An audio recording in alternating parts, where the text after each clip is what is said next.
para después subirla a YouTube para que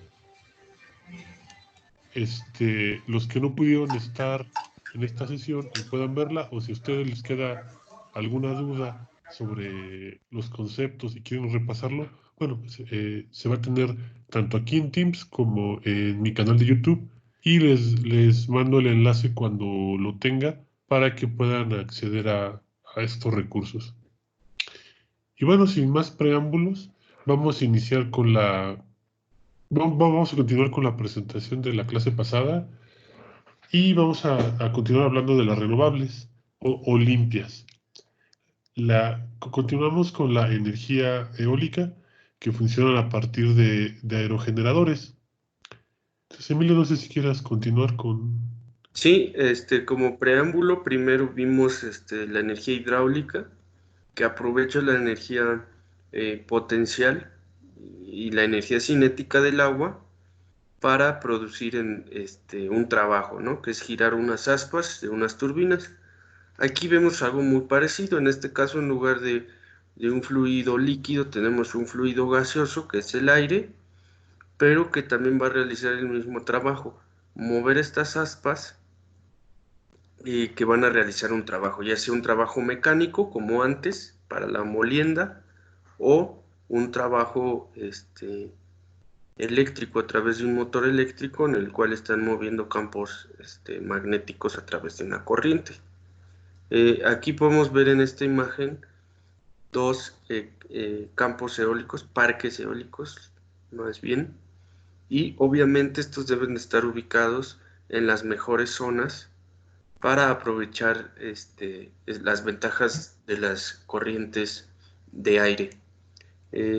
Los aerogeneradores empiezan a funcionar cuando el viento alcanza una velocidad de 3 a 4 metros por segundo y llega a una producción máxima de electricidad cuando llegan a una velocidad de 13 a 14 metros por segundo. ¿Mm? Los mismos aerogeneradores tienen limitantes, obviamente, porque tienen un motor, porque tienen una flecha, un rotor, y porque tienen limitantes mecánicas. ¿Qué quiere decir? Que no porque estemos ahí eh, sintiendo un huracán, ya van a girar mucho más rápido y van a proporcionar la energía que queremos. No, ¿por qué? Porque en vientos mucho más huracanados, uno, el flujo del aire no es constante, son flujos turbulentos. Las aspas de estos aerogeneradores están hechas para flujos constantes y, y casi unidireccionales. Y dos, por las limitantes de las revoluciones por minuto de cada motor, de cada aerogenerador. Entonces, cada uno de estos aerogeneradores tienen sus limitantes, pero que trabajan bien para este tipo de áreas donde tenemos un amplio rango de corrientes de aire. Eh, a los aerogeneradores pueden ser de distintas maneras. Eh, la tecnología ha ayudado a disminuir sus costos, lo que la está convirtiendo en la energía renovable de mayor crecimiento a nivel mundial. La capacidad de estos ha aumentado, llegando a aproximarse a los 10 megawatts, perdón, por unidad para aplicaciones offshore o marinas. ¿Qué significa offshore o marinas? Son aerogeneradores que se encuentran sobre el mar, ¿no? sobre los océanos, debido a que ahí no tenemos obstáculos como montañas, como orografía o geografía que pueda afectar estas corrientes de aire. Ahí podemos ver varios tipos de aerogeneradores, ¿sí? Según su forma, algunos son como de caracol, otros son llamados sabonios.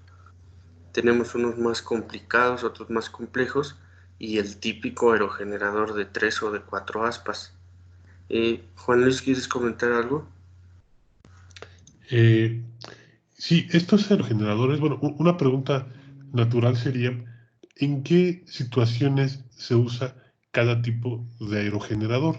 Bueno, pues hablando de este tema, en dónde se usaría cada uno, depende del uso, pero sobre todo del espacio que se tenga. Por ejemplo, los aerogeneradores de los, digamos, normales, de los de 3 aspas, como los que están en la imagen de la derecha y los que están en la diapositiva precedente. ¿Se la puedes poner, Emilio, por favor? Sí. La anterior. En esa, gracias. Aquí, como ven, se requiere un espacio gigantesco para poder poner los aerogeneradores. Es muchísimo espacio. Pero hay zonas donde, pues, no se tiene ese espacio. Como, por ejemplo, ¿dónde? Pues, por ejemplo, en las ciudades. Hay ciudades que son muy ventosas, como por ejemplo Torreón, que hace un viento súper intenso todo el año. Y hay épocas como, por ejemplo, febrero y marzo, donde el viento sopla muy fuerte y constante durante todo el día y noche. Entonces, en esos casos, ya dentro de la ciudad, pues no hay manera de poner un aerogenerador tan grande. Imagínate una cosota de 30 metros dando vueltas abajo de la cabeza arriba de la cabeza de las personas, pues hasta peligroso puede ser. Entonces, para esos casos se emplean los otros tipos de las diapositivas que, que siguen exactamente de ese tipo, como el de la izquierda. Como los de la izquierda. Si ven, son verticales y realmente ocupan poco espacio y no son muy altos. Estos yo los he visto personalmente en casas donde se requiere subir agua a algún tinaco o algún tanque elevado, y también en empresas donde necesitan por alguna razón generar energía a base de viento. Entonces ocupan este tipo, que como ven son esbeltos, entonces no son tan anchos ni requieren tanto espacio como los de aspas normales. Y Sandra Daniela está haciendo una pregunta que me parece muy pertinente, la voy a responder, donde pregunta, ¿estos van en serie o es independiente uno de otro? Bueno, depende. Si, por ejemplo, solamente pones un aerogenerador, por ejemplo, como los que estamos viendo en la diapositiva, que son más pequeños, esos usualmente solamente alimentan una batería. Ajá. Estos no se conectan nunca directamente a la red eléctrica, porque como el viento, como sabes, durante el día va variando la intensidad del viento, entonces no lo podemos conectar directo a la red eléctrica porque habría variaciones muy fuertes. Entonces, si estamos hablando de que solo vamos a conectar uno, ese uno, si no está conectado a la red eléctrica, ese uno va conectado a una batería. Haz de cuenta como un panel solar, que el panel solar siempre va conectado a una batería, porque igual el sol no es constante su intensidad todo el día. Entonces van conectados a baterías y conforme se va requiriendo la energía, se va vaciando la batería, como tu celular, más o menos. Y ahora, cuando se tienen parques eólicos, como los de la diapositiva anterior, estos son aerogeneradores. Y como ya hablamos de que el viento no es constante durante todo el día, estos van conectados a una subestación. Esa subestación lo que hace es que acumula la electricidad que le mandan todos los aerogeneradores, dependiendo si tengamos 100, 200, 1000, los que sean. Estos se mandan a una estación de transmisión o una subestación. Entonces, en esta subestación, lo que se hace es que se regula la energía que llega, se eleva de tensión y se manda a la red eléctrica. Y sí, van en serie al final, porque van todos conectados a una sola estación o una sola subestación, donde a partir de ahí se manda la energía a la red eléctrica. No sé si contesté tu pregunta, Sandra, de manera correcta. Sí, profe, gracias. Ok, gracias a ti. Continuamos con la presentación. Acá podemos ver otros modelos y como dijo Juan Luis, todo depende de muchos factores, las necesidades que tienes, el lugar en el que te encuentras, como dijo, no es lo mismo la ciudad, el campo o incluso en el mar. las condiciones meteorológicas. No es lo mismo un tipo de aerogenerador para un tipo de viento más huracanado que otro, etc. En nuestro país se estima que existe un potencial de 50.000 megawatts y es el mayor recurso aprovechable que se ubica en las regiones oriental, peninsular, noreste y noroeste del país, en donde las velocidades alcanzan hasta los 12 metros por segundo durante los meses de enero, febrero, marzo, noviembre y diciembre. Como algún día lo comentamos, nuestro país es rico en muchas cosas, en muchos aspectos naturales.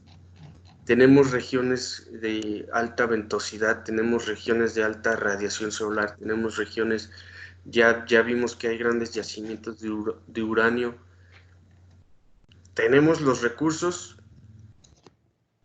nos falta invertir en tecnología e infraestructura, cosa que no pasa en lugares en Europa donde ellos viven de aerogeneradores de energía solar y tienen que importar mucho de esos recursos. Entonces es importante que nuestras autoridades le den un empujón a estas energías limpias que además de ayudar al medio ambiente tenemos en abundancia y que podríamos explotar para no depender únicamente del petróleo, de los combustibles fósiles. ¿Algo que quieras decir, amigo? Sí, como bien comentas, México tiene un potencial muy alto. Y bueno, ya lo comenté en alguna clase, el año pasado, México fue el país Sí. que obtuvo la energía producida por viento más barata de todo el mundo.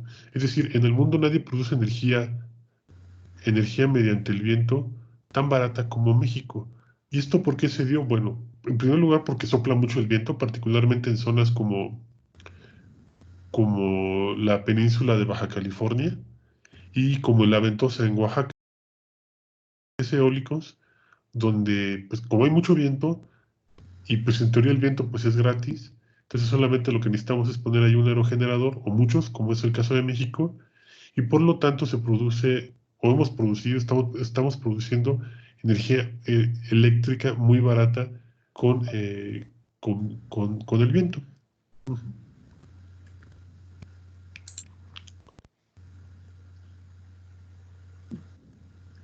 Bueno, ya hablamos de estos aerogeneradores, pero ¿cómo es que funcionan estas corrientes de aire? Bueno, los vientos se originan por las diferencias de presión en la atmósfera, ¿sí? Y estas variaciones se producen por las diferencias de temperatura. Entonces tenemos dos cuestiones aquí, la presión y la temperatura, que son muy importantes. Nosotros sabemos que el aire caliente tiende a subir. ¿Por qué? Porque es menos denso. Entonces, por lo tanto, ahí